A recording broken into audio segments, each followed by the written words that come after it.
Well, it sure would be awesome to be living out on your own piece of land, wouldn't it? Or could it be that maybe it's not as great as some people think it is? Are there some risks involved in buying an acreage or homestead? Stay tuned to the end of this video and you'll learn about some things that you absolutely need to know before taking the big step to live out in a rural area. Hi, this is Bruce from Homes and Life, here again to provide you with information about homes and ideas for living your life. Thank you again to our existing subscribers and welcome to you new subscribers. Any thoughts or comments on the subject that we're looking at today are appreciated. During my 12 years as a realtor, my absolute favorite types of property to work with were acreages and farms. We raised our kids on an acreage, not too far from where this picture was taken, and we totally loved the lifestyle. At this stage in our life, however, we've moved into the city, but it's not because we disliked living on an acreage. Growing your own garden, looking after chickens, cows, horses, maybe planting some crops, they're all part of living on an acreage or homestead. But there are some challenges that you need to be aware of before joining this lifestyle. I'm going to go through and list some of these things for you to consider. First of all, you need to ask yourself, why do you want to live on an acreage? Many people have not thought this through, and for this reason, acreages tend to be cyclic. The extra space is great, lots of room to park the toys, the boats, the RV, the quads, and there's room for the pets and kids to explore and play. And then comes the realization, acreages are a lot of work and they take a lot of extra time. And mom or dad are traveling frequently into town for work, for groceries, for sports, for music, and the list goes on. And then gas prices go up, or winter comes, or some other event happens and the decision is made to move back into town. So goes the cycle. So be sure why you want a rural property. Some say acreage, some say hobby farm, or some say homestead. It all depends on where you live. Do your research to find out what is important to you, as these properties come in all shapes and sizes. In one area where we used to live, you could purchase a few acres at a relatively inexpensive price, but most of the land was standing on end, or it was pretty mountainous area. Determine what's important to you by looking at a few different options with your realtor. And while I'm talking about realtor, use a realtor who is experienced with acreages, as there's some important details that you need to be aware of. Before you do anything else, get pre-approved for a mortgage. This is unless you're able to purchase a property with cash. And is the property going to have any commercial income? Will you be building your residence on it, or does it already have one? These things could change the mortgage requirements.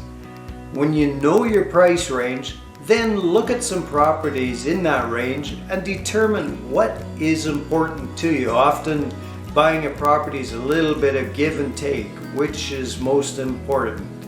So keep in mind also, the prices usually go up as you get closer to town.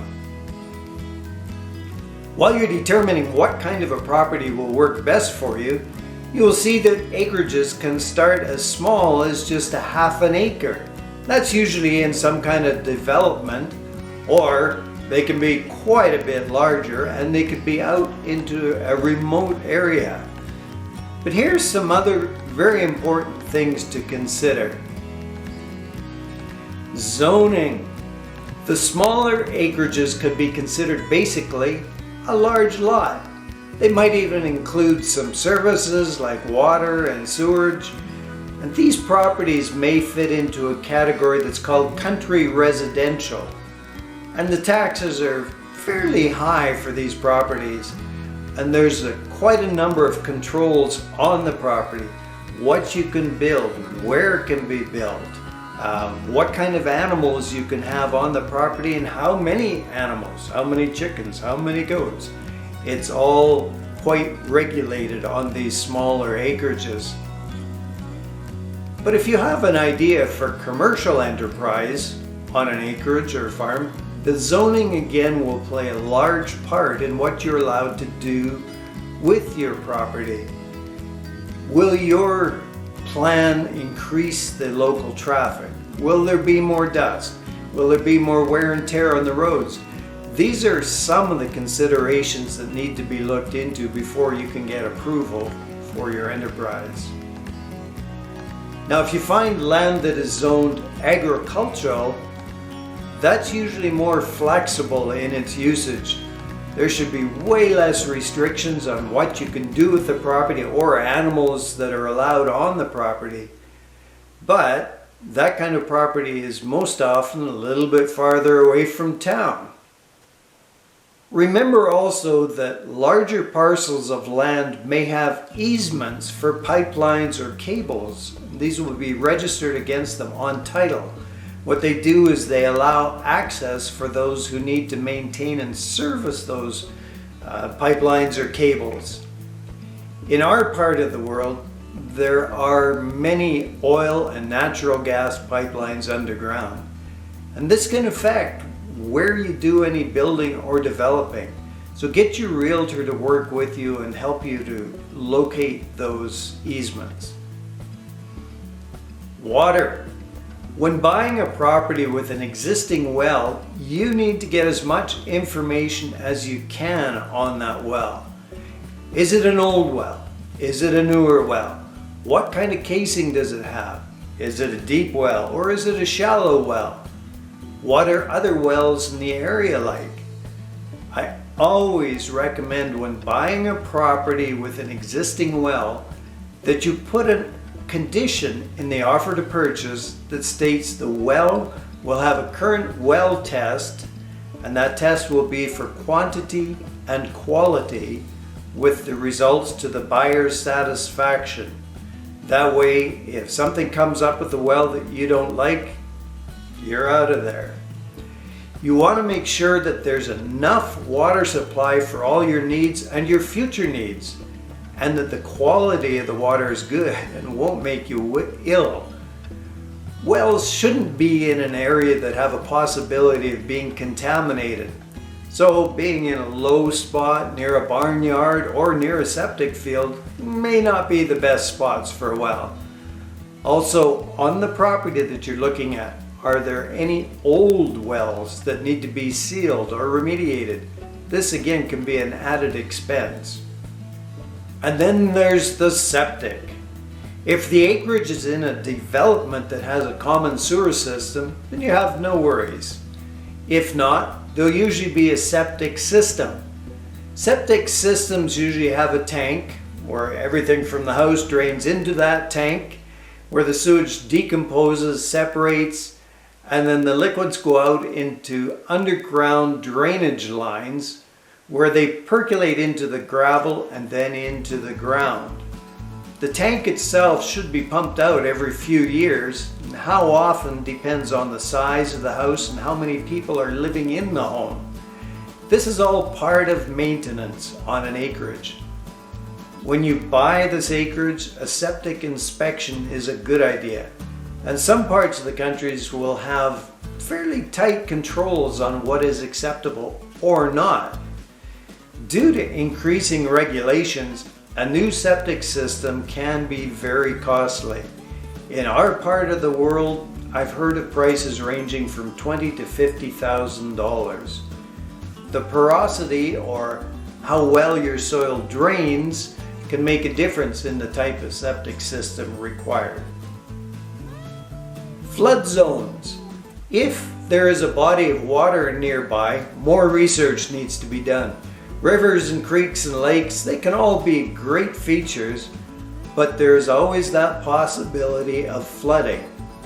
Usually the county or the controlling government in the area will have information of the historical high water levels. And then some will project a 100-year flood level above that. So you have to build above the 100-year flood level. Another thing to consider is neighbors. Neighbors can be a good thing, especially when it comes to security or help if a need arises. But you need to check out their properties before you decide if you want to be situated beside them. Are they seeding and growing crops that bother you? What about spraying? Is there going to be overspray drifting off to your property that could be a health hazard? And certain types of livestock farming has odors that can be pretty rank, especially if they spread manure on their land and the wind blows that wonderful odor in your direction. Here's some other thoughts or questions. What kind of equipment will you need to maintain this property? That could run into a significant amount of money. And building the required fences and outbuildings can be expensive. Maybe you want to consider a property that already has those in place, so you keep that in mind while you're searching. And here's a big one. Cell service and internet service. Many people work from home today, and this is a good thing, except for when you need the internet and you don't have service or you have really poor service. Rural service can be sketchy, so check it out before buying. And now for the dark side of rural living. Gone are the days of leaving doors unlocked and leaving keys in your vehicles. Crime is becoming a large issue in rural areas. Buildings, equipment, and vehicles all need to be locked now. And look at a property to see how it can be made secure, possibly with dogs, with gates, with cameras. This is an area where neighbors can help each other out by keeping an eye on each other's properties. Well, hopefully I haven't scared you off from wanting an acreage, hobby farm, or homestead. It can be an amazing lifestyle, with the added bonus of being able to see the stars at night. Children can learn responsibility from looking after animals and from doing chores. And there's a great deal of satisfaction from eating food that you have grown and harvested. So if there are any areas that you'd like me to expand on, this is quite a large subject, and if you'd like me to expand on something, just mention it in the comments below and I'll either answer it there or I'll do another video on that particular subject. And please remember to click the like and subscribe buttons below. Remember, life is an adventure, and I'll talk to you again soon.